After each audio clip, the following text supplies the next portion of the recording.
келген кезде шағымдары жалпы әлсіздік. Тексеру барысында оның қан қысымы түсіп кеткен, қан қысымы 60-20. ЭКГ-да ешқандай өзгерістер жоқ. Глюкометрияда 7-де 2 көрсетіп тұр. Бұл жағдай неден кейін басталды? Әрине бірден алғашқы көмек екі жақты катетеризация және кристаллоидтарды бұршылатып енгізе бастадық. Науқастың айтуына қарағанда бүгіндік ешқандай дәрі-дәрмек қабылдамаған, еш жерде д-есепте тұрмайды. Қан қысымы 80-ге дейін көтерілді. Сосын бірте-бірте сөйлеп өз-өзіне келе бастады. Бір тәулік бұрын жалпы хиджама жасатқан өзіне.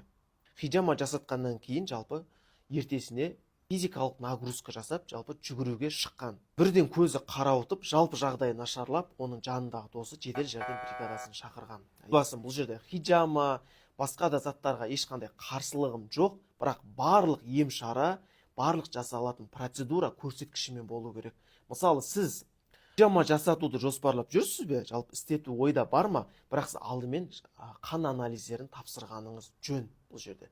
Сізде может гемоглобин төмен шығар, может гематокрит төмен шығар, қан көрсеткіштері. Жалпы оған қарсы көрсеткіштер бар шығар. Мысалы, алғашқы көмек көрсетіліп, ауруханаға жеткізілді.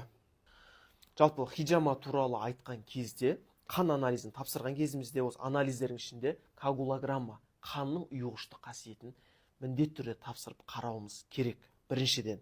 Екіншіден, хиджама ол негізгі емге еш жерде жатпайды. Негізгі емге қосымша ем ретінде ол көмек көрсетеді. Хиджама тапсыруға барған кезіңізде ол тапсыратын жердің тазалығы қандай, гигиенасы қандай, соған баса назар аударыңыздар. Себебі қазіргі уақытта көп аурулар осы қан арқылы жұғып жатады.